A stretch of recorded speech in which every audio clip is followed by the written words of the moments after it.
নমস্কার, education online অনুষ্ঠানে তোমাদের সবাইকে অনেক অনেক স্বাগত জানাচ্ছি। তোমরা অবশ্যই তৈরি, কারণ এডুকেশন অনলাইন অনুষ্ঠানের মাধ্যম দিয়ে নিজেদের পড়াশোনার জায়গাকে এগিয়ে নিয়ে যাওয়া। কারণ এখন আমাদের অনলাইন এডুকেশনেরই যুগে আমরা পৌঁছে গিয়েছি। এই মুহূর্তে এখনও স্কুল, কলেজ, বিশ্ববিদ্যালয় সবই বন্ধ এবং সব জায়গাতেই এই অনলাইন এডুকেশন চলছে।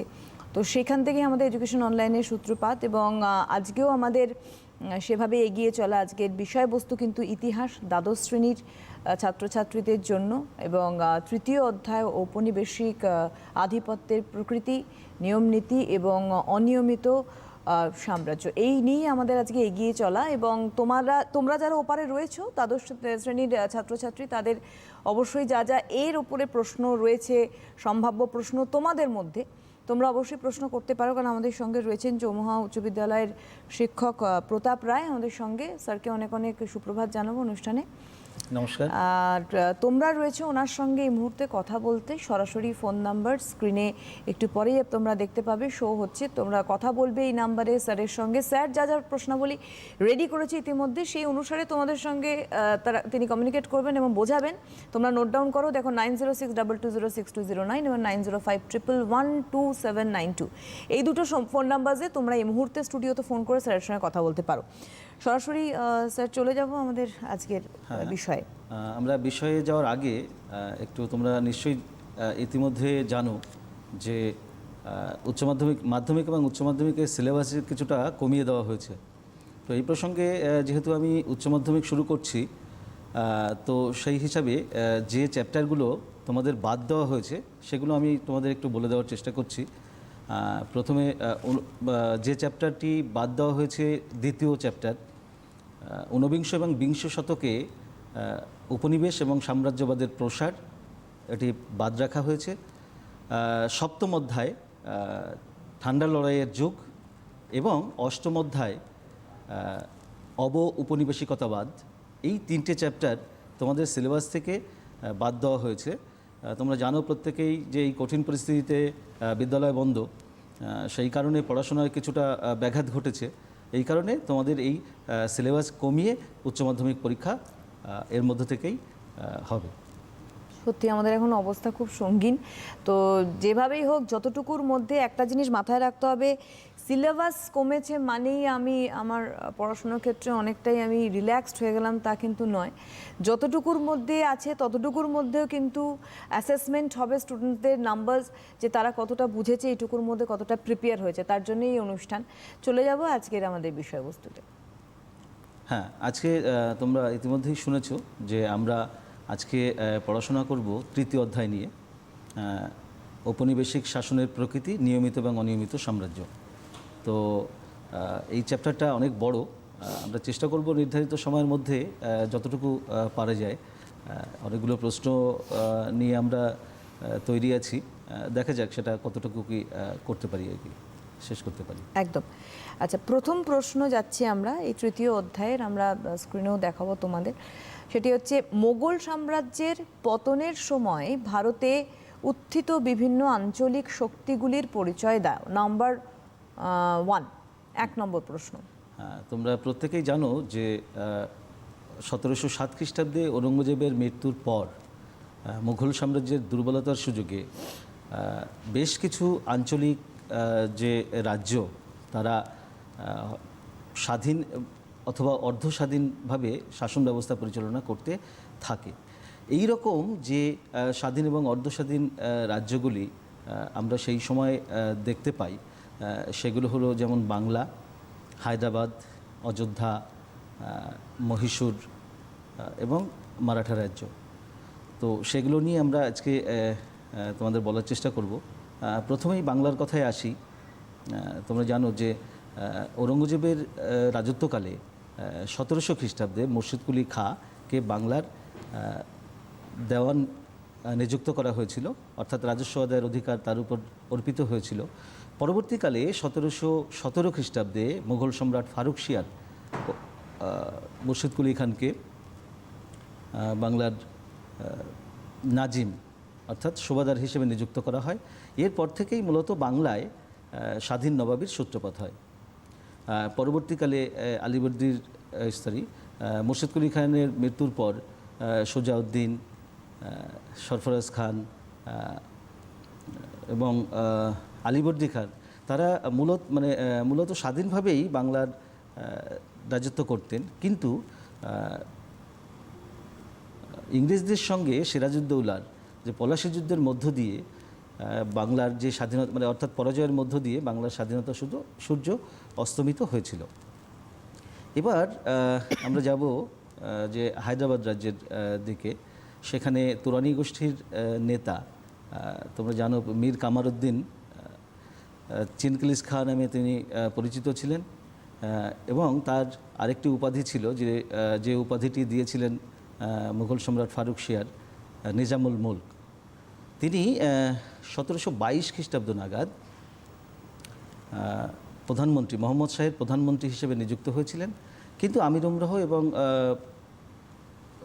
এই রাজার সঙ্গে মতানৈক্যের ফলে তিনি 1724 খ্রিস্টাব্দ নাগাদ এই প্রধানমন্ত্রী পদ ত্যাগ করে তিনি হায়দ্রাবাদে স্বাধীন সাম্রাজ্যের সূত্রপাত করেছিলেন।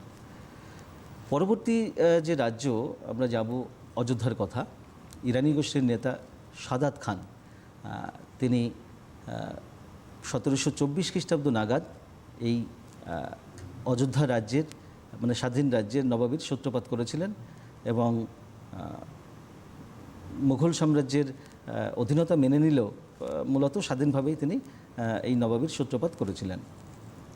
পরবর্তী যে রাজ্য, মহীশূর রাজ্য। আমরা প্রত্যেকেই জানি যে মহীশূর রাজ্যের প্রতিষ্ঠাতা ছিলেন হায়দার আলী। তিনি তখনকার হিন্দু রাজা নঞ্জরাজের অধীনে সামান্য সৈনিক হিসেবে নিযুক্ত হয়েছিলেন। 1755 খ্রিস্টাব্দ নাগাদ তিনি দিন্দিগুলের ফৌজদার হিসেবে নিযুক্ত হন। 1761 খ্রিস্টাব্দে এই সিংহাসনের বিশৃঙ্খলার পরিস্থিতিতে তিনি নঞ্জরাজকে সরিয়ে সেখানে স্বাধীন নবাবীর সূত্রপাত করেছিলেন। পরবর্তীকালে টিপু সুলতান এই সাম্রাজ্যকে যথেষ্ট বৃদ্ধি করেছিলেন, কিন্তু চতুর্থ মহীশূর যুদ্ধে অর্থাৎ 1799 খ্রিস্টাব্দে তিনি যুদ্ধ বীরত্বের সঙ্গে লড়াই করে তিনি নিহত হয়েছিলেন, এবং এই রাজ্য ইংরেজদের সাম্রাজ্যভুক্ত হয়েছিল। পরবর্তী যে রাজ্য, মারাঠা রাজ্য। ঔরঙ্গজেবের সময় থেকেই শিবাজি এই মারাঠা রাজ্যের সূত্রপাত করেছিলেন। শিবাজির মৃত্যুর পর শম্ভুজি, রাজারাম, তৃতীয় শিবাজি প্রমুখ এই সিংহাসনে আরোহণ করেন। পরবর্তীকালে শিবাজির পুত্র শাহুজির সময়ে মারাঠা পেশোয়া বা প্রধানমন্ত্রী তারা যথেষ্ট দক্ষতার সঙ্গে রাজ্য শাসন করেছিলেন, কিন্তু তৃতীয় মারাঠা যুদ্ধে অর্থাৎ 1817-18 খ্রিস্টাব্দে এই পরাজয়ের পর এই মারাঠা রাজ্য মুঘল সাম্রাজ্যভুক্ত হয়েছিল। এইভাবে দেখা যায় যে British east India company Bangla তথা ভারতবর্ষের বিভিন্ন অঞ্চলে তাদের সাম্রাজ্য প্রতিষ্ঠায় সক্ষম হয়েছিল। একদম। 2 নম্বর প্রশ্ন তোমাদের দেওয়া রয়েছে, দস্তক কি?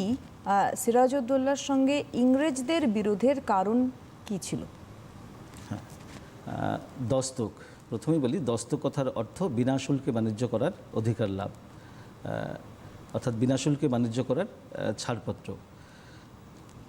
জন শুরম্যানের নেতৃত্বে এই ব্রিটিশ ইস্ট ইন্ডিয়া কোম্পানি কিছু বাণিজ্যিক সুযোগ সুবিধা লাভের আশায় মুঘল সম্রাট ফারুক শিয়ারের কাছে আসেন, এবং মুঘল সম্রাট ফারুক শিয়ার কোম্পানির অনুকূলে 1717 খ্রিস্টাব্দে যে একটি ফরমান জারি করেছিলেন।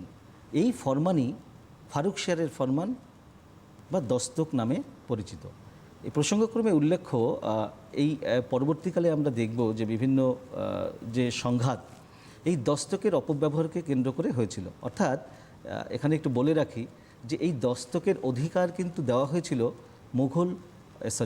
ব্রিটিশ ইস্ট ইন্ডিয়া কোম্পানিকে, কোম্পানির কোনো কর্মচারীকে নয়। কিন্তু পরবর্তীকালে আমরা দেখব যে কোম্পানির কর্মচারীরা তাদের বিভিন্ন ব্যক্তিগত বাণিজ্যে এই দস্তকের অপব্যবহার করে, ফলে বিভিন্ন নবাবের সঙ্গে এই দস্তককে কেন্দ্র করে তাদের সংঘাতের ক্ষেত্র তৈরি হয়েছিল।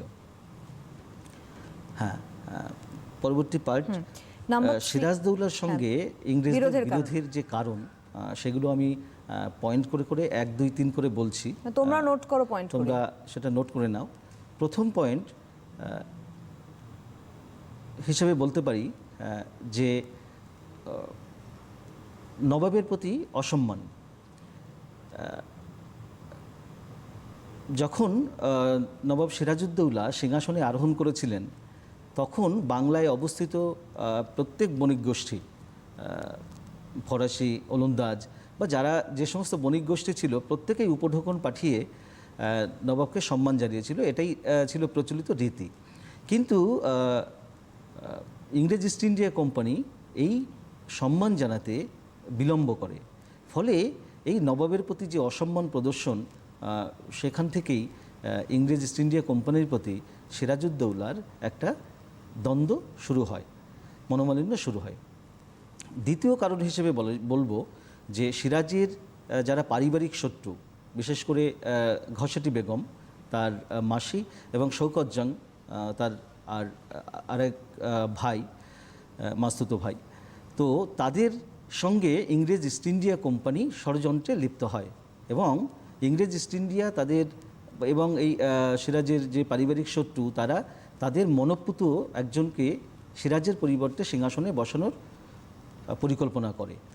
এই যে ষড়যন্ত্রে ইংরেজরা অন্তর্ভুক্ত হওয়ার জন্য ব্রিটিশ ইস্ট ইন্ডিয়া কোম্পানির প্রতি সিরাজউদ্দৌলা ক্ষিপ্ত হয়েছিল। কৃষ্ণদাসকে আশ্রয় দান, 3 নম্বর পয়েন্ট। ঢাকার যে দেওয়ান রাজবল্লভের পুত্র আর্থিক তছরূপের দায়ে অভিযুক্ত ছিল। এই ঘসেটি বেগমের প্রিয়পাত্র রাজবল্লভকে নবাব মুর্শিদাবাদে এসে এই হিসাব দেখানোর যে আদেশ দিয়েছিল, কিন্তু সেই আদেশের কোনো কর্ণপাত না করে তার পুত্র কৃষ্ণদাস বা কৃষ্ণবল্লভকে সমস্ত ধনরত্ন দিয়ে কলকাতায় ইংরেজদের কাছে পাঠিয়ে দেয়। সিরাজউদ্দৌলা বারবার আবেদন করা সত্ত্বেও, ইংরেজদের কাছে এই ফিরিয়ে দেওয়ার আবেদন করা সত্ত্বেও ইংরেজ ইস্ট ইন্ডিয়া কোম্পানি কোনো কর্ণপাত করেনি।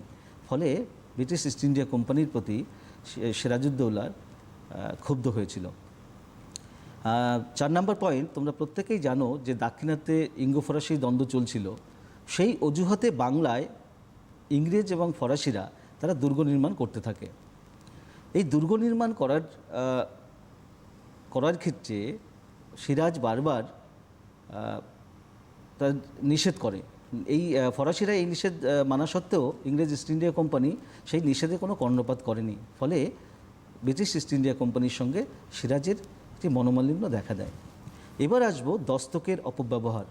তোমাদের প্রথমে আমি উল্লেখ করছিলাম যে এই যে দস্তক দেওয়া হয়েছিল ব্রিটিশ ইস্ট ইন্ডিয়া কোম্পানিকে, তার কোনো কর্মচারীকে নয়, কিন্তু ইংরেজ ইস্ট ইন্ডিয়া কোম্পানির কর্মচারীরা এই দস্তকের অপব্যবহার করে একদিকে নবাবের যেমন শুল্ক ফাঁকি দিতে থাকে, অন্যদিকে আমাদের ভারতীয় যে দেশীয় বণিকরা তারা শুল্ক দিয়ে ব্যবসা বাণিজ্য করার ফলে ব্যবসা বাণিজ্য মানে পিছিয়ে পড়তে থাকে। ফলে একটা আর্থিক অবক্ষয় দেখা দেয়। এই যে সমস্যার জন্য এটা বারবার ইংরেজদের এই বিষয়ে অবহিত করার হলেও তারা এই বিষয়টাকে কোনো গুরুত্ব দেয়নি। ফলে ইংরেজ ইস্ট ইন্ডিয়া কোম্পানির সঙ্গে একটা দ্বন্দ্ব দেখা দেয়। অন্যদিকে নারায়ণ দাসকে, 6 নম্বর পয়েন্ট, নারায়ণ দাসকে অপমান। যখন সিরাজউদ্দৌলা এই নারায়ণ দাস মানে বিভিন্ন যে সমস্যা ইস্ট ইন্ডিয়া কোম্পানির সঙ্গে বাংলার নবাবের চলছিল, সেই সমস্যা সমাধানের জন্য দূত হিসেবে নারায়ণ দাসকে পাঠানো হয়। কিন্তু ইংরেজ ইস্ট ইন্ডিয়া কোম্পানি এই নারায়ণ দাসকে অপমান করেন। ফলে এই যে পরিস্থিতিতে একটা এই ব্রিটিশ ইস্ট ইন্ডিয়া কোম্পানির সঙ্গে যে মনোমালিন্য হয়, সেটা 1757 সালের 23শে জুন পলাশীর প্রান্তরে তার পরিণতি ঘটে এবং এই যুদ্ধে নবাব সিরাজউদ্দৌলা পরাজিত হন এবং বাংলার যে স্বাধীন নবাবের অস্তিত্ব বিপন্ন হতে থাকে। ব্রিটিশ ইস্ট ইন্ডিয়া কোম্পানির বাংলায় সাম্রাজ্য প্রতিষ্ঠার প্রথম ধাপ নির্মিত হয়। 3 নম্বর প্রশ্ন, দক্ষিণ ভারতে ইঙ্গো ফরাসি দ্বন্দ্বের কারণ কি? এই দ্বন্দ্বে ফরাসিরা কেন পরাজিত হয়? দুটি প্রশ্নে ভাগ করা, একটি 3 নম্বর প্রশ্ন। হ্যাঁ, তোমরা প্রত্যেকেই জানো যে 1498 খ্রিস্টাব্দে ভাস্কো দা গামা ভারতে আসার জলপথ আবিষ্কার করেন।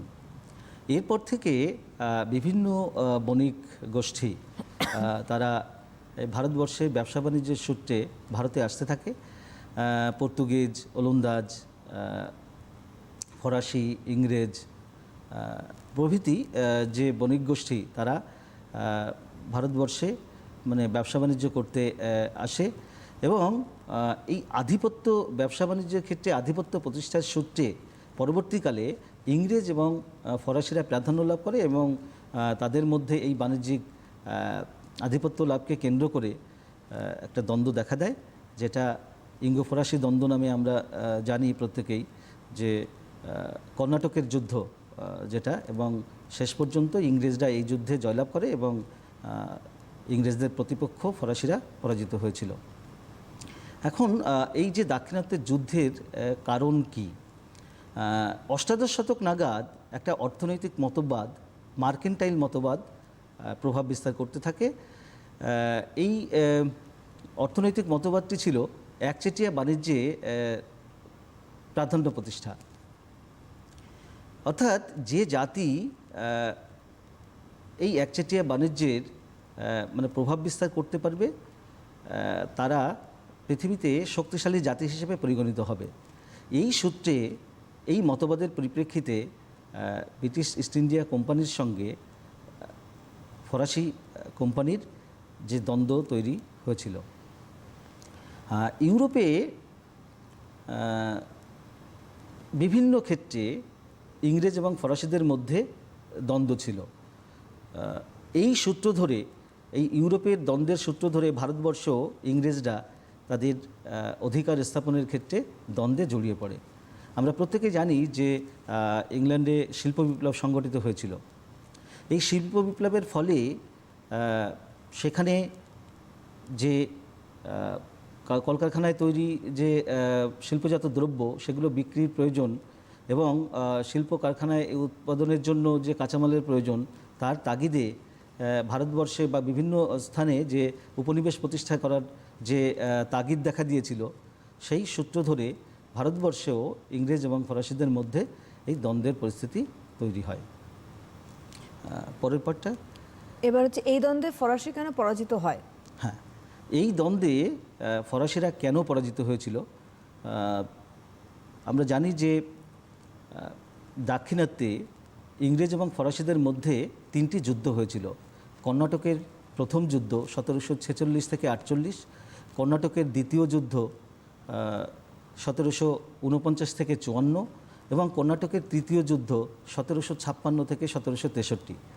এই 1756 থেকে 63-তে যে তৃতীয় ইঙ্গো ফরাসি যুদ্ধ বা কর্ণাটকের তৃতীয় যুদ্ধ সংগঠিত হয়েছিল, এই যুদ্ধে ফরাসিরা চূড়ান্তভাবে পরাজিত হয় এবং ইংরেজদের যে প্রধান প্রতিপক্ষ তাদের অবসান ঘটে।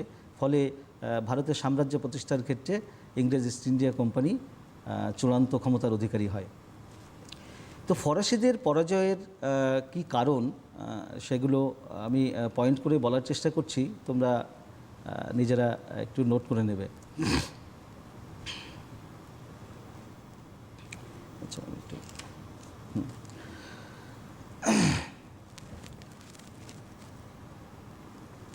হ্যাঁ, প্রথমেই বলি যে প্রথম পয়েন্ট বাণিজ্যে অবহেলা। অর্থাৎ আমরা প্রত্যেকেই জানি যে ব্রিটিশ ইস্ট ইন্ডিয়া কোম্পানি ভারতবর্ষে যে বাণিজ্যিক সুযোগ সুবিধা লাভের জন্য তারা ভারতের রাজনীতিতে অংশগ্রহণ করে এবং এই যে বিষয়টি অর্থাৎ যুদ্ধবিগ্রহ বা অন্য যে কোনো বিষয়ে তারা কিন্তু এই বাণিজ্য থেকে অর্থাৎ বাণিজ্যের গুরুত্ব দেওয়ার ক্ষেত্রে কিন্তু কোনো অবহেলা কখনোই করেনি। অন্যদিকে আমরা দেখব যে ফরাসিরা কি করেছিল। ফরাসিরা বরং বলা যায় যে বাণিজ্যে যখন তারা পিছিয়ে পড়তে থাকে তখন তারা রাজনীতিতে প্রবেশ করে। অর্থাৎ ফরাসিরা বাণিজ্যে অবহেলা করার ফলে এই দাক্ষিণাত্যের যুদ্ধে তাদের পরাজয়ের একটি অন্যতম কারণ। দ্বিতীয় নম্বর কারণ হিসেবে মানে বলতে হবে যে ইংরেজদের বাণিজ্যের যে সুবিধা, অর্থাৎ আমরা জানি যে বাংলায় 1757 সালে যে পলাশীর যুদ্ধের মধ্য দিয়ে তাদের যে প্রাধান্য প্রতিষ্ঠিত হয়েছিল, তার ফলশ্রুতি হিসেবে বাংলা থেকে প্রচুর পরিমাণে অর্থ একচেটিয়া বাণিজ্য থেকে বিভিন্ন যে রাজাদের সিংহাসনে আরোহণ কে কেন্দ্র করে তারা যে প্রচুর অর্থ উপার্জন করতে থাকে, সেগুলো তারা কি করে দাক্ষিণাত্যের যুদ্ধে সেই অর্থ তারা ব্যবহার করতে থাকে। ফলে তাদের ক্ষেত্রে যে অর্থের অভাব হয়নি, অন্যদিকে ফরাসিরা কিন্তু এই যুদ্ধের ক্ষেত্রে গিয়ে মানে অর্থের ক্ষেত্রে গিয়ে পিছিয়ে পড়ে। অর্থের জোগান না থাকায় তারা যুদ্ধে পিছিয়ে পড়তে থাকে। ভারতবর্ষে 3 নম্বর পয়েন্ট, ভারতবর্ষে যে ব্যবসা বাণিজ্যের ক্ষেত্রে নৌবহরের অভাব ফরাসিদের পরাজয়ের একটি অন্যতম কারণ। এই যে ইংরেজ ইস্ট ইন্ডিয়া কোম্পানি এই নৌবহরের সাহায্যে তারা যে ভারতীয় যে উপকূল, সেই উপকূলে প্রাধান্য বিস্তার করতে সক্ষম হয় এবং দাক্ষিণাত্যের যুদ্ধে এই নৌবহরের সাহায্যে তারা যুদ্ধে জয়লাভ করে। অন্যদিকে নৌবহরের অভাবে ফরাসিরা এই যুদ্ধের ক্ষেত্রে যুদ্ধ পিছিয়ে পড়তে থাকে, যুদ্ধে পরাজিত হয়। 4 নম্বর কারণ হিসেবে বলা যাবে যে ইংল্যান্ডে যখন শিল্প বিপ্লব অনুষ্ঠিত হয়েছিল, সেই শিল্প বিপ্লবের ফলে যে বৃহৎ শিল্প কলকারখানায় যে উৎপাদিত যে সামগ্রী, সেই সামগ্রী বিক্রির যে বাজার, সেই বাজার দখলের জন্য উপনিবেশ বিস্তারের প্রয়োজনীয়তা দেখা দেয় এবং তাদের মধ্যে একটা তৎপরতা দেখা দেয়। এই রকম ধরনের কোনো তৎপরতা কিন্তু ফরাসিদের মধ্যে দেখা যায়নি। ফলে ফরাসিদের পরাজয়ের একটা অন্যতম কারণ হিসেবে বলা যায়। জনসমর্থনের অভাব ফরাসিদের পতনের একটি অন্যতম কারণ। ইংরেজ ইস্ট ইন্ডিয়া কোম্পানি ছিল জনগণের প্রতিষ্ঠান, অর্থাৎ এই প্রতিষ্ঠানের পেছনে জনসমর্থন ছিল, কিন্তু অন্যদিকে ফরাসি যে কোম্পানি তারা ছিল রাষ্ট্রীয় মালিকানাধীন, এর ফলে জনসমর্থনের অভাব ছিল। এই কারণে ফরাসিদের পতনের একটা অন্যতম কারণ জনসমর্থনের অভাব। 6 নম্বর পয়েন্ট হিসেবে উপনিবেশ রক্ষার যে অনাগ্রহ। যখন ইউরোপে সপ্তবর্ষব্যাপী যুদ্ধ শুরু হয়েছিল, তখন ইংরেজ ইস্ট ইন্ডিয়া কোম্পানি এই যুদ্ধে অংশগ্রহণ করলেও ভারতবর্ষ বা অন্যান্য স্থানে তাদের উপনিবেশ রক্ষা বা নতুন উপনিবেশ দখলের ক্ষেত্রে তারা আগ্রহ দেখিয়েছিল। অন্যদিকে ফরাসি রাজনীতিবিদ তারা সপ্তবর্ষব্যাপী যুদ্ধে ইউরোপের দিকেই দৃষ্টিপাত করে। তারা ভারতবর্ষে বা অন্যান্য স্থানে তাদের যে উপনিবেশ, সেই উপনিবেশ রক্ষার কোনো গুরুত্ব তারা দেয়নি। ফলে ফরাসিদের পরাজয়ের একটা অন্যতম কারণ। সর্বশেষ পয়েন্ট, 7ম পয়েন্ট, সেনাপতিদের ত্রুটি। আমরা যদি দেখি যে ইংরেজ যে সেনাপতি স্যান্ডার্স, আয়ারকুট, এই সমস্ত সেনাপতিরা ছিলেন দক্ষ। অন্যদিকে ফরাসি সেনাপতি ডুপ্লে, লালি, তাদের কিছু ব্যক্তিগত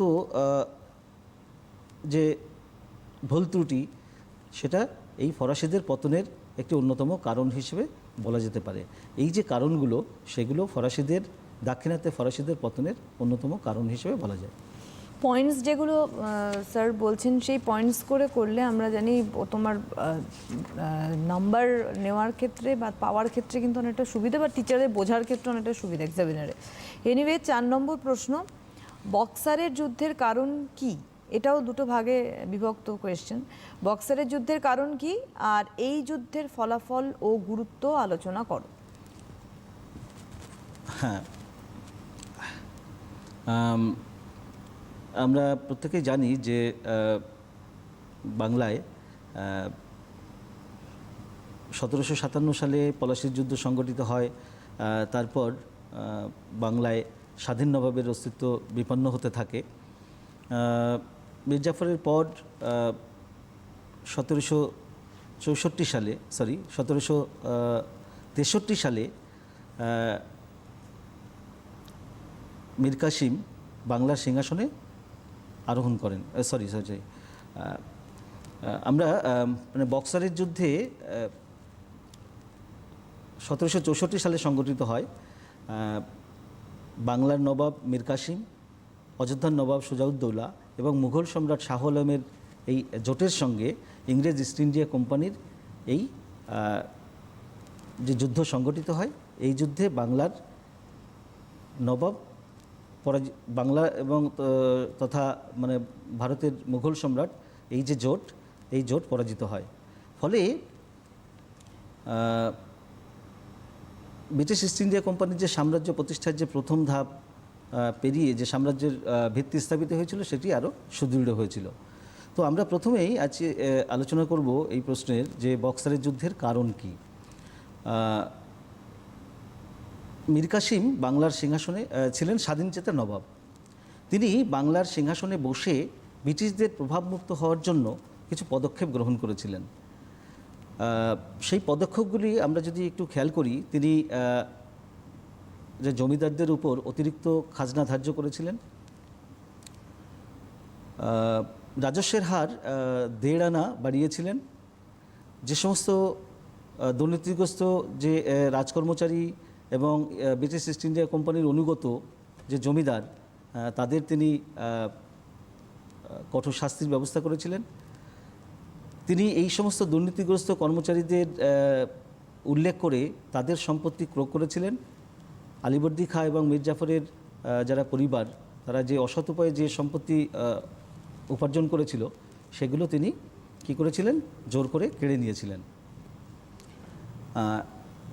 এছাড়া আরও যে পদক্ষেপগুলো তিনি গ্রহণ করেছিলেন, সেগুলো বলার চেষ্টা করছি। তিনি সামরিক বিভাগে কিছু গুরুত্বপূর্ণ ভূমিকা গ্রহণ করেছিলেন। তিনি ইউরোপীয় যে সমস্ত সেনাপতিদের সাহায্যে তার সেনাবাহিনীকে সুশিক্ষিত করেছিলেন, প্রশিক্ষণের ব্যবস্থা করেছিলেন। তিনি উত্তর পশ্চিম সীমান্ত প্রদেশের যে পারসিক, তাতার, আর্মেনীয় এই সমস্ত উপজাতিদের তার সেনাবাহিনীতে নিয়োগ করেছিলেন। গ্রেগরি নামে আর্মেনীয় একজন ব্যক্তি, তিনি তার সেনাবাহিনীর প্রধান পদ দিয়েছিলেন এবং গোলন্দাজ বাহিনীর তিনি প্রধান হিসেবে তাকে তার সেনাবাহিনীতে প্রতিষ্ঠা করেছিলেন।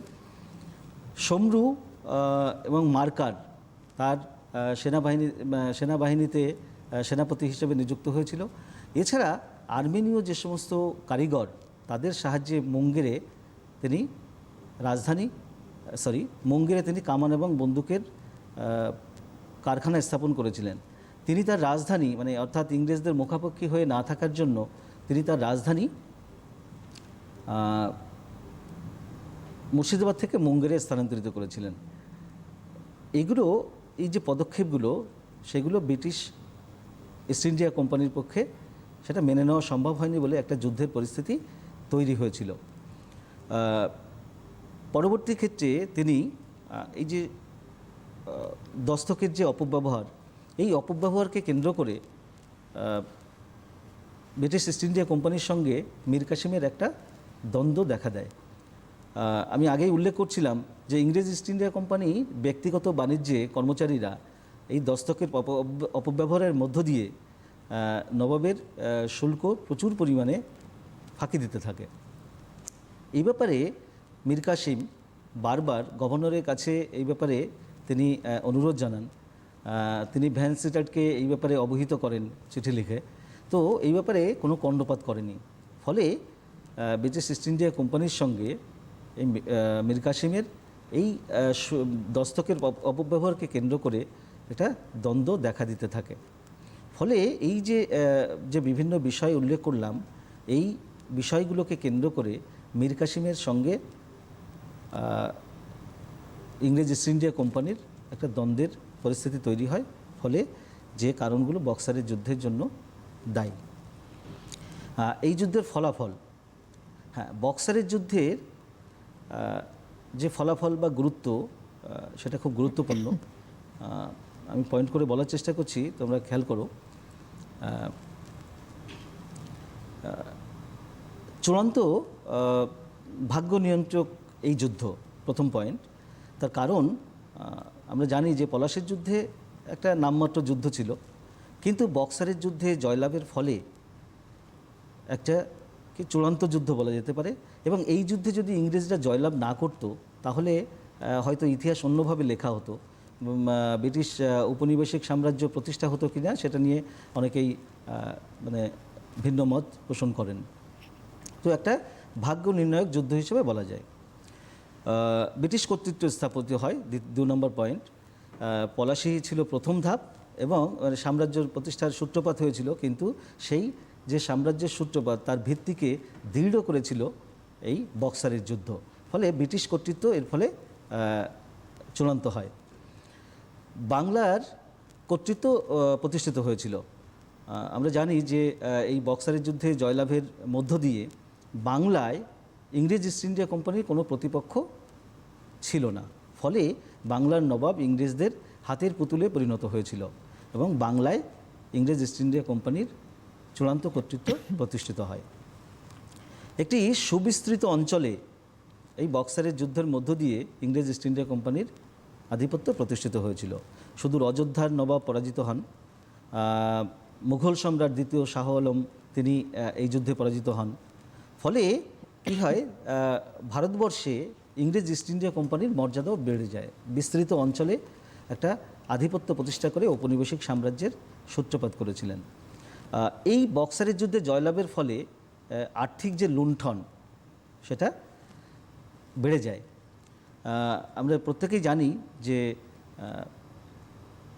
ইস্ট ইন্ডিয়া কোম্পানি যে এই বক্সারের যুদ্ধে জয়লাভের পর বাংলা থেকে প্রচুর পরিমাণে অর্থ একচেটিয়া বাণিজ্য থেকে বিভিন্ন কিং মেকারের ভূমিকা অবলম্বন করে বাংলা থেকে প্রচুর পরিমাণে অর্থ ইংল্যান্ডে নিয়ে যেতে থাকে।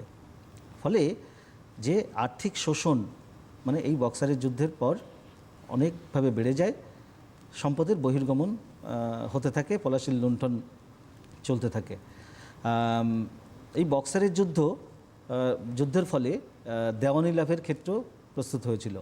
অর্থাৎ এই বক্সারের যুদ্ধে জয়লাভের পর ইংরেজ ইস্ট ইন্ডিয়া কোম্পানি যে চূড়ান্ত ক্ষমতা লাভ করেছিল তার ফলশ্রুতি হিসেবে 1765 খ্রিস্টাব্দে দেওয়ানি লাভের ক্ষেত্র প্রস্তুত হয়। মুঘল সম্রাট দ্বিতীয় শাহ আলমের কাছ থেকে ইংরেজ ইস্ট ইন্ডিয়া কোম্পানি দেওয়ানি লাভ করে।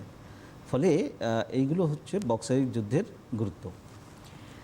5 নম্বর কোয়েশ্চেন, 1773 খ্রিস্টাব্দের রেগুলেটিং আইনের শর্তাবলী কী ছিল আর এই আইনের মূল্যায়ন করো। নাম্বার 5। 1765 খ্রিস্টাব্দের পর ইংরেজ ইস্ট ইন্ডিয়া কোম্পানির যে বাণিজ্যিক কাজকর্ম সেটা বাড়তে থাকে। এই সময় ইংরেজ ইস্ট ইন্ডিয়া কোম্পানির কাজকর্মর তদারকি করতেন ইংল্যান্ডে অবস্থিত পরিচালক সভা এবং মালিক সভা।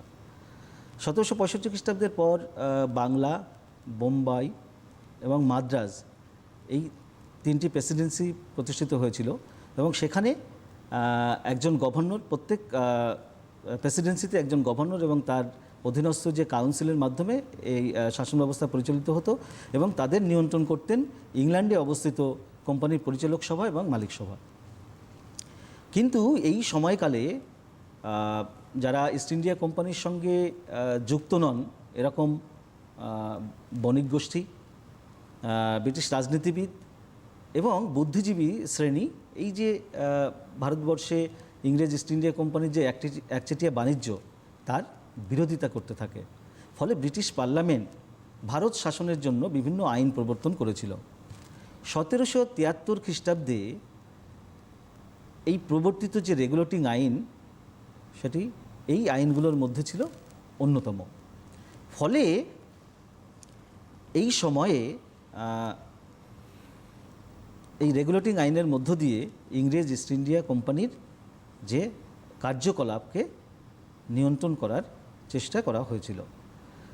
এখন আমরা দেখব যে এই রেগুলেটিং আইনের যে শর্তগুলো ছিল সেগুলো আমরা একটু দেখার চেষ্টা করব। এই রেগুলেটিং আইনে 2টি ভাগে বিভক্ত ছিল। এক, ইংল্যান্ডে অবস্থিত কোম্পানির পরিচালক সভা, আর 2, ভারতবর্ষের যে শাসনের যে বিষয়টি।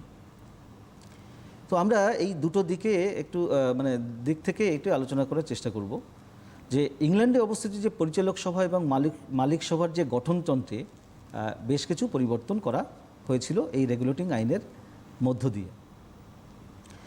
সেগুলো কি আমরা একটু দেখি যে এখন থেকে যে 500 পাউন্ডের যারা 500 পাউন্ডের পরিবর্তে যারা 1000 পাউন্ডের যারা শেয়ার হোল্ডার তাদের বণিক সভায় ভোটদানের অধিকার দেওয়া হয়েছিল। কোম্পানির পরিচালক সভায় যে সদস্য সংখ্যা হয়েছিল 24 জন, তারা 4 বছরের জন্য নির্বাচিত হতেন।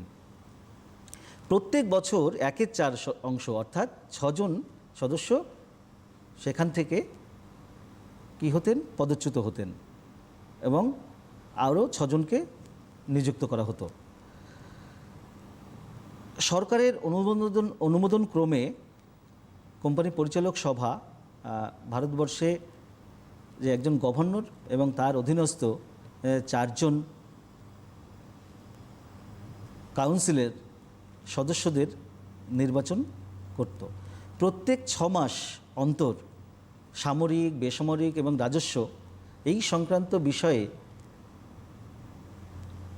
কোম্পানি সরকারকে, ব্রিটিশ সরকারকে হিসাব দাখিল করতে বাধ্য ছিল এই আইনের মধ্য দিয়ে। এবার আমরা দেখব যে ভারতবর্ষের শাসনতান্ত্রিক কাঠামোয় এই রেগুলেটিং আইনের মধ্য দিয়ে যে পরিবর্তন হয়েছিল সেগুলো কি কি। ভারতে ইস্ট ইন্ডিয়া কোম্পানির যে কেন্দ্রীয় সরকার বাংলা, বোম্বাই এবং মাদ্রাজ প্রেসিডেন্সি নিয়ে গঠিত হয়েছিল।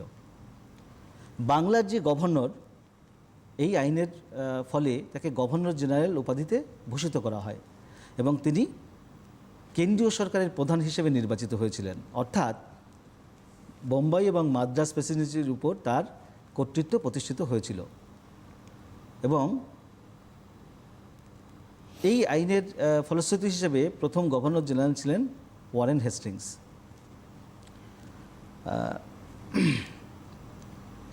গভর্নর জেনারেলের অধীনে সংশ্লিষ্ট যে 4 জন যে কাউন্সিলর নিয়ে গঠিত হয় এবং এই কাউন্সিলের সদস্যদের মতামত অনুযায়ী গভর্নর জেনারেল তার শাসন ব্যবস্থা পরিচালনা করতেন। সংখ্যাগরিষ্ঠের মতামতকে নিয়ে তিনি শাসন ব্যবস্থা পরিচালনা করতেন।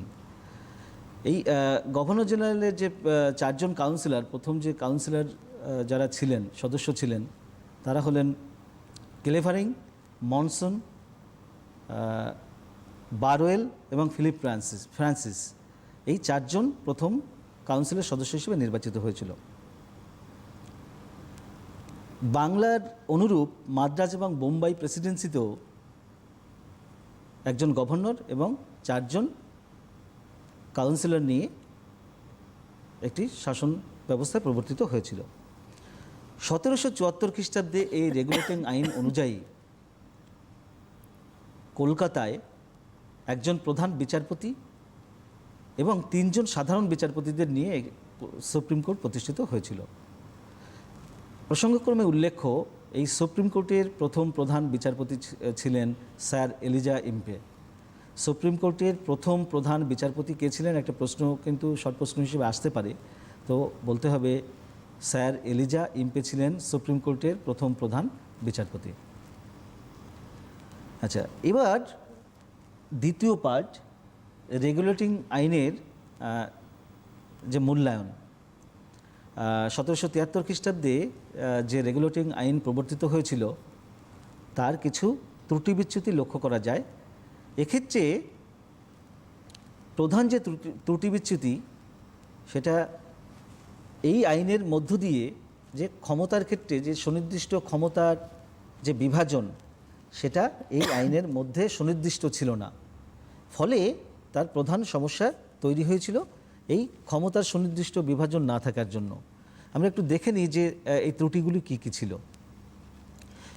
গভর্নর জেনারেল এবং তার কাউন্সিলের মধ্যে ক্ষমতা সুনির্দিষ্ট করা হয়নি।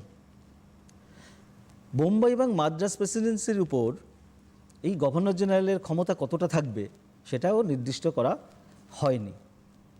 সুপ্রিম কোর্ট এবং দেশীয় যে বিচারালয়, তার মধ্যে ক্ষমতা নির্দিষ্ট না থাকায় বারবার বিভিন্ন ক্ষেত্রে সুপ্রিম কোর্ট এই যে দেশীয় যে বিচারালয়ের উপর হস্তক্ষেপ করতে থাকে। এই আইনের মধ্য দিয়ে গভর্নর জেনারেল এবং সুপ্রিম কোর্টের ক্ষমতাও বা সম্পর্ক সুনির্দিষ্টভাবে ঠিক হয়নি। ফলে এই যে ত্রুটিগুলো, সেগুলো রেগুলেটিং আইনের ত্রুটি হিসেবে উল্লেখ করা যেতে পারে। তবে উপসংহারে আমরা এটা বলতে পারি যে এই যে 1773 খ্রিস্টাব্দে যে আইনের মধ্য দিয়ে ভারতবর্ষের ইঙ্গ ভারতীয় যে শাসনতন্ত্রের একটা কাঠামো তৈরি হয়েছিল, পরবর্তীকালে ভারতবর্ষে যে নিয়মতান্ত্রিক শাসনের পথ এই রেগুলেটিং আইনের মধ্য দিয়ে কি তার প্রথম পদক্ষেপ বলা যেতে পারে। এর আগে পর্যন্ত যে সমস্ত যে আইন ছিল সেগুলো ছিল স্বৈরাচারী এবং অলিখিত, কিন্তু এই রেগুলেটিং আইনের মধ্য দিয়ে এই যে কি হয়, এই যে স্বৈরাচারী এবং অলিখিত যে আইন তাকে অবৈধ হিসেবে প্রতিপন্ন করা হয়। আচ্ছা, এবার যাব হচ্ছে 6 নম্বর প্রশ্ন। ব্রিটিশ শাসনকালে প্রবর্তিত বিভিন্ন চার্টার অ্যাক্ট বা সনদ আইনের বিবরণ দাও। হ্যাঁ, 1773 খ্রিস্টাব্দে ইংরেজ ইস্ট ইন্ডিয়া কোম্পানির রেগুলেটিং আইনের মধ্য দিয়ে ইংরেজ ইস্ট ইন্ডিয়া কোম্পানির ক্ষমতাকে বা কার্যকলাপকে নিয়ন্ত্রণের চেষ্টা করা হয়েছিল। এই আইনের মধ্য দিয়ে বলা হয়েছিল যে ভারতবর্ষে ইংরেজ ইস্ট ইন্ডিয়া কোম্পানির বাণিজ্য করতে গেলে 20 বছর অন্তর অন্তর তাদের কি হয়, সনদের অনুমোদন নিতে হবে। এই পরিপ্রেক্ষিতে ব্রিটিশ পার্লামেন্ট অর্থাৎ ব্রিটিশ সরকার 1793 খ্রিস্টাব্দে প্রত্যেক 20 বছর অন্তর অন্তর যে সনদ কার্যকরী করেছিল সেগুলো হচ্ছে এই সনদ আইন নামে পরিচিত। 1793 খ্রিস্টাব্দে প্রথম সনদ আইন, 1813 খ্রিস্টাব্দে দ্বিতীয় সনদ আইন, 1833 খ্রিস্টাব্দে তৃতীয় এবং 1853 খ্রিস্টাব্দে চতুর্থ সনদ আইনগুলি প্রবর্তিত হয়েছিল। এবার আমরা দেখে নেব যে যে এই সনদ আইনের মধ্যে যে শর্তগুলো, যে কার্যকলাপ নির্ধারিত হয়েছিল সেগুলো আমরা একটু দেখার চেষ্টা করব। 1793 খ্রিস্টাব্দে যে সনদ আইন প্রবর্তিত হয়েছিল, যখন কোম্পানির সনদের মেয়াদ শেষ হয়, তখন 1793 খ্রিস্টাব্দে প্রথম এই সনদের মধ্য দিয়ে 20 বছরের জন্য কোম্পানির কার্যকলাপকে আবার বাড়িয়ে দেওয়া হয়। অর্থাৎ ভারতবর্ষের শাসন কার্য 20 বছরের জন্য আবার ইংরেজ ইস্ট ইন্ডিয়া কোম্পানি অনুমোদন পায়। বোর্ড অফ কন্ট্রোলের যে সদস্য সংখ্যা 6 থেকে কমিয়ে 5 করা হয়েছিল এবং ভারতীয় রাজস্ব থেকে এই যে সদস্যদের বেতন দেওয়ার ব্যবস্থা করা হয়। এবং কোম্পানির যারা কর্মচারী তাদের নিযুক্ত হওয়ার ক্ষেত্রে যারা ভারতবর্ষে 3 বছর যারা অতিবাহিত করেছে সেই সমস্ত ইংরেজ ইস্ট ইন্ডিয়া সেই সমস্ত কর্মচারীদের ইংরেজ ইস্ট ইন্ডিয়া কোম্পানির কর্মচারী হিসেবে নিযুক্ত করা হতো এই সনদ আইনের মধ্য দিয়ে। এবং এই সনদ আইনের মধ্য দিয়ে ইংরেজ ইস্ট ইন্ডিয়া কোম্পানির মাধ্যমে ইংরেজ বণিক শ্রেণী তারা বছরে 3000 টন মানে মাল বিক্রির বা রপ্তানি করার অধিকার পেয়েছিল। আচ্ছা, আমরা পরে যখন 1813 খ্রিস্টাব্দে যখন কোম্পানির সনদ আইনের মেয়াদ যখন 20 বছর উত্তীর্ণ হয়, তখন 1813 সালে আবার কোম্পানির সনদের অনুমোদন করা হয়েছিল। তো তার যে শর্তগুলো ছিল 1813 খ্রিস্টাব্দের সনদ আইনের, সেগুলো বলার চেষ্টা করছি। কোম্পানির মেয়াদ আরও 20 বছর বাড়িয়ে দেওয়া হয়। 1813 সালের সনদ আইনের মধ্য দিয়ে প্রথম কোম্পানির যে একচেটিয়া বাণিজ্য ছিল সেই একচেটিয়া বাণিজ্যাধিকার লুপ্ত করা হয়। ভারতবর্ষের যে ব্রিটিশ সাম্রাজ্য ছিল সেই ব্রিটিশ সাম্রাজ্যের উপর ব্রিটিশ রাজের যে কর্তৃত্ব প্রতিষ্ঠিত হয়েছিল। কোম্পানির যে রাজস্ব থেকে বছরে ভারতবর্ষের যে রাজস্ব, সেই রাজস্ব থেকে ইস্ট ইন্ডিয়া কোম্পানি প্রত্যেক বছর ভারতীয় শিক্ষাক্ষেত্রে 1 লক্ষ টাকা ব্যয়ের সিদ্ধান্ত এই সনদের মাধ্যমে গ্রহণ করেছিল। আচ্ছা, আমরা পরবর্তী যে সনদ আইন 1833 খ্রিস্টাব্দের সনদ আইন, সেই সনদ আইনে আমরা যে শর্তগুলো ছিল, যখন 1813 সালের সনদের মেয়াদ যখন উত্তীর্ণ হয়, 1833 খ্রিস্টাব্দে তৃতীয় সনদ আইন প্রবর্তিত হয়েছিল। এই সনদ আইনের মধ্য দিয়ে যে শর্তগুলি কার্যকরী করা হয়েছিল, যে ধারাগুলি সেখানে উত্থাপিত হয়েছিল, সেগুলো বলার চেষ্টা করছি। ভারতে কোম্পানির যে মেয়াদ সেটি আরও 20 বছরের বাড়ানো হয়। কোম্পানির যাবতীয় যে আর্থিক দায় সেটা এবং ঋণ সেটা ভারতীয় রাজস্ব থেকে মেটানোর কথা এই আইনে বলা হয়েছিল। বোর্ড অফ কন্ট্রোলের যে সভাপতি তিনি ভারত বিষয়ক মন্ত্রী হিসেবে ব্রিটিশ মন্ত্রিসভায় দায়িত্বভার পাবেন বলে ঠিক হয়। বাংলার গভর্নর জেনারেল এখন থেকে ভারতের গভর্নর জেনারেল হিসেবে উপাধিতে ভূষিত হয়েছিলেন। এর ফলে মুম্বাই এবং মাদ্রাজ প্রেসিডেন্সির উপরে এই গভর্নর জেনারেলের কর্তৃত্ব আরও বেড়ে যায় এবং এই যে 1833 খ্রিস্টাব্দের সনদ আইন তার ফলশ্রুতি হিসেবে প্রথম যে ভারতের যে গভর্নর জেনারেল নিযুক্ত হয়েছিলেন লর্ড উইলিয়াম বেন্টিং। কোম্পানির কর্মচারীরা ভারতে জমি কেনার অধিকার এই আইনের মাধ্যমে পান। জমি কেনা এবং মানে বিক্রয় করার অধিকার এই আইনের মধ্য দিয়ে পেয়েছিলেন এবং কোম্পানির কর্মচারী অর্থাৎ আমলাদের নিযুক্ত হওয়ার ক্ষেত্রে এই আইনের মধ্য দিয়ে জাতি ধর্ম বর্ণ নির্বিশেষে প্রত্যেককে নিযুক্ত করা হবে বলে এই আইনের মধ্য দিয়ে ঘোষণা করা হয়েছিল। 1853 খ্রিস্টাব্দে যখন সনদ আইনের মেয়াদ শেষ হয় তখন চতুর্থ সনদ আইন প্রবর্তিত হয়েছিল 1853 খ্রিস্টাব্দে। এই 1853 খ্রিস্টাব্দের সনদ আইনের যে গুরুত্বপূর্ণ যে ধারা সেগুলো বলার চেষ্টা করছি।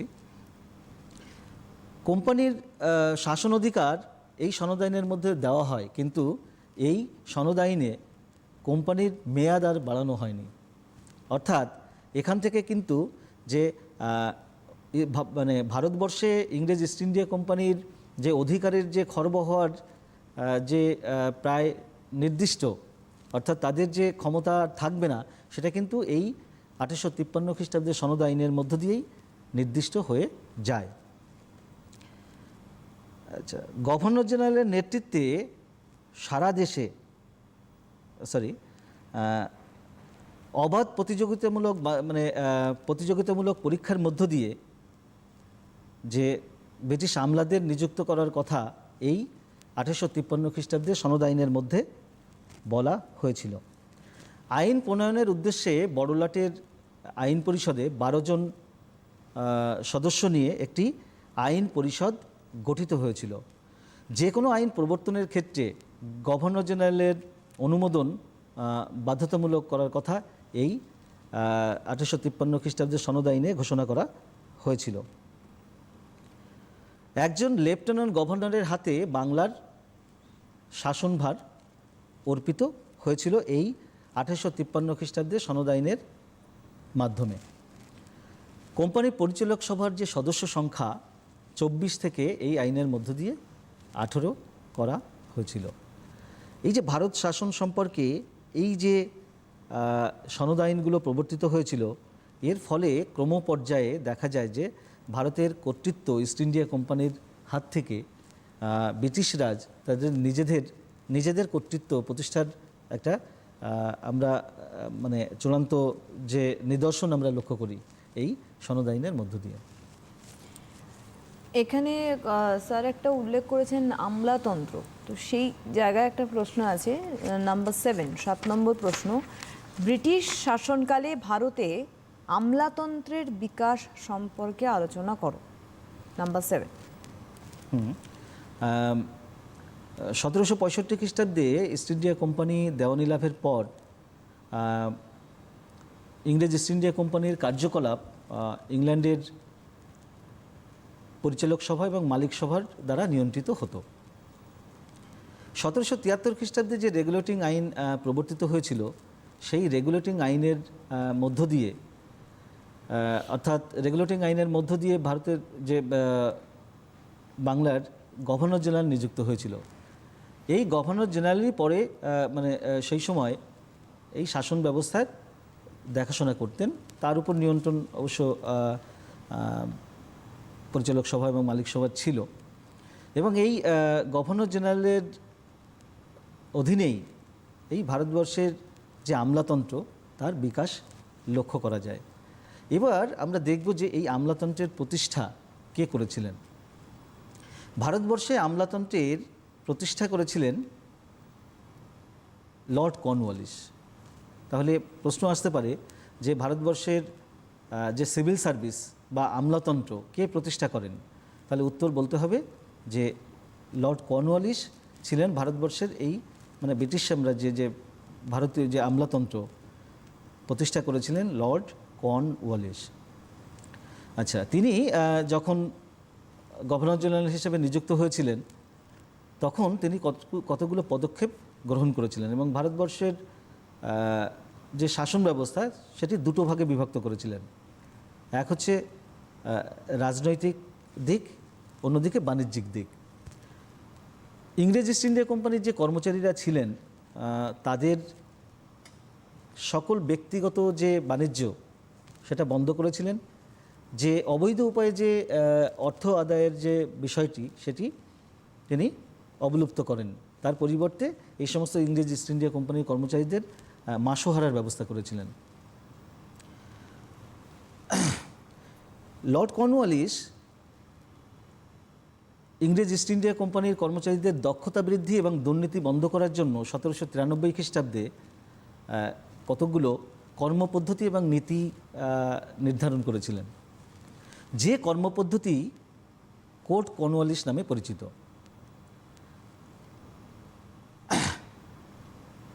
এইভাবে ভারতবর্ষের যে আমলাতন্ত্রের তার ভিত্তি তিনি প্রতিষ্ঠা করেছিলেন। প্রশিক্ষণের যে ব্যবস্থা করেছিলেন, পরবর্তীকালে অন্যান্য যে সমস্ত গভর্নর জেনারেল ছিলেন এই সমস্ত আমলাদের প্রশিক্ষণের ব্যবস্থা করা হয়। তবে প্রসঙ্গত উল্লেখ্য যে এই যে লর্ড কর্নওয়ালিসের সময়ে যে সমস্ত কর্মচারী নিযুক্ত করা হতো তাদের কিন্তু সুপারিশের মাধ্যমে বা মনোনয়নের মাধ্যমে নিযুক্ত করা হতো। পরবর্তীকালে এই যে মনোনয়নের ব্যাপার সেটা আমরা পরে দেখব যে সেগুলো আস্তে আস্তে তার বিবর্তন হতে থাকে। বিভিন্ন প্রশিক্ষণ কলেজ প্রতিষ্ঠিত হয়। আমরা প্রত্যেকেই জানি যে 1800 খ্রিস্টাব্দে লর্ড ওয়েলেসলি তিনি কলকাতায় ফোর্ট উইলিয়াম যে কলেজ প্রতিষ্ঠা করেছিলেন, সেই কলেজে যে ভারতীয় ভাষা, রীতিনীতি, সংস্কৃতি এগুলো ইংরেজ ইস্ট ইন্ডিয়া কোম্পানির কর্মচারীদের শেখানোর ব্যবস্থা করা হতো এবং সেখানে 3 বছর প্রশিক্ষণের পর তাদের কর্মচারী হিসেবে অর্থাৎ আমলা হিসেবে নিযুক্ত করা হতো। 1802 খ্রিস্টাব্দে কোম্পানির পরিচালক সভা এই যে কলেজ ফোর্ট উইলিয়াম কলেজ বন্ধ করে দেন এবং তারপরে সেই বন্ধ করে দেন এবং 1805 খ্রিস্টাব্দ নাগাদ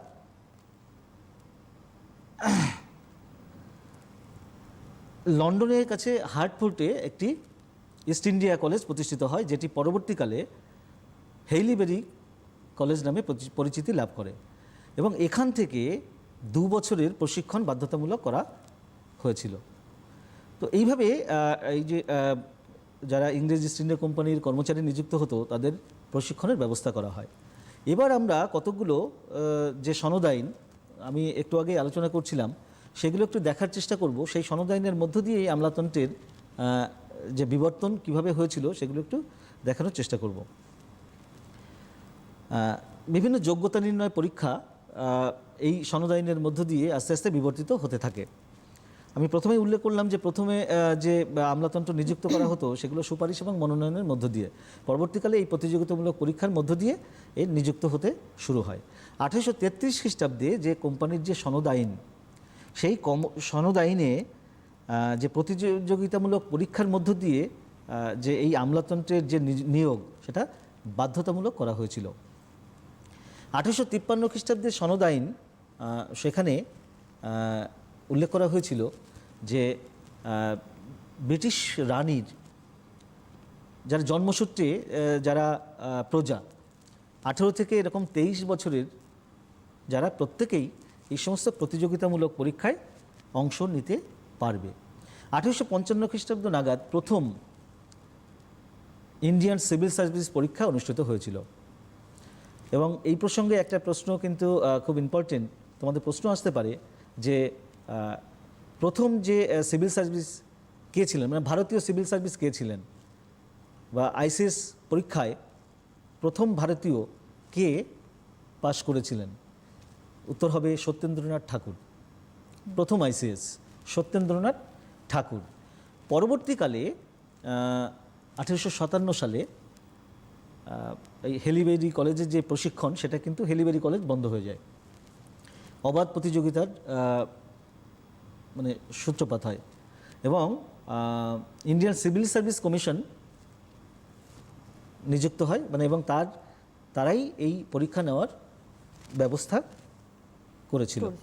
ফলে এইভাবে দেখা যায় যে এই সিভিল সার্ভিসের একটা বিবর্তন আমরা লক্ষ্য করতে থাকি। একটি পয়েন্ট মানে খুব গুরুত্বপূর্ণ এখানে, যে ভারতীয়দের প্রতি কিন্তু এই যে সিভিল সার্ভিসের ক্ষেত্রে ভারতীয়দের প্রতি কিন্তু বঞ্চনা করা হতো। প্রথমেই উল্লেখ করি কর্নওয়ালিসের কথা। তিনি ভারতীয়দের দুর্নীতিগ্রস্ত বলে মনে করতেন এবং যে কোনো উচ্চ পদে ভারতীয়দের নিয়োগ তিনি কিন্তু নিষিদ্ধ করেছিলেন। আচ্ছা, কিছু নিম্ন পদে, 2 মিনিট মতো টাইম রয়েছে স্যার, হ্যাঁ, কতটা সম্ভব? কিছু নিম্ন পদে ভারতীয়দের নিযুক্ত করা হলেও আমরা যদি খেয়াল করি যে 500 পাউন্ড বা তার বেশি যে বেতনের কোনো উচ্চ পদে ভারতীয়দের নিযুক্ত করা সেইভাবে হয়নি। 1757 সালে যে অবাধ যে প্রতিযোগিতামূলক পরীক্ষার ব্যবস্থা করা হয়, তার ফলে কিছুটা সুযোগ হয়তো তৈরি হয়, কিন্তু তা সত্ত্বেও উচ্চ পদে ভারতীয়দের নিযুক্ত করার ক্ষেত্রে বিভিন্ন রকম প্রতিবন্ধকতা তৈরি করা হতো। এর ফলে কি হয়, ভারতীয়রা বিভিন্ন এই যে আমলাতন্ত্রের বিভিন্ন পরীক্ষা হয়তো যোগ্যতা হয়তো ছিল, কিন্তু তাদের বিভিন্ন ক্ষেত্রে এরকম বঞ্চনার শিকার হতে হতো। এবার আমরা একটু মানে যে সিভিল সার্ভিস নিয়ে যে আন্দোলন পরিচালিত হয়েছিল সেগুলো একটু খেয়াল করব। যখন লর্ড লিটন এই যে পরীক্ষায় যারা বসতো আর কি, তাদের বয়স যখন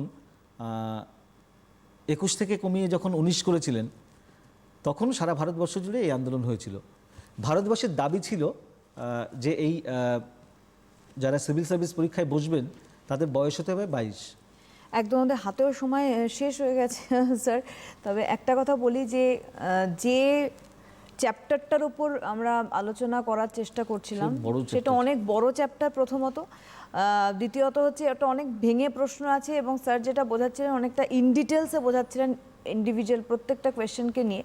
তো আমার মনে হয় আজকে যতটুকু আলোচনা হলো সেই নিরিখে তোমরা তো আজকে আমাদের ইউটিউবে এটা আপলোড হয়ে গেলে দেখতে পাবে আর কয়েক ঘন্টা বাদই, এবং বাকি প্রশ্ন রয়ে গেল অবশ্যই তোমরা সেভাবে যোগাযোগ করতে পারো। এবং স্যার তো আসবেনই, আমরা আগামী দিনে নিশ্চয়ই আবার আলোচনা নিয়ে এগোতে থাকবো এবং তোমরাও এগোতে থাকবে। তবে অনেক ধন্যবাদ জানাবো স্যারকে এবং ধন্যবাদ আপনাদের জানাই। নমস্কার।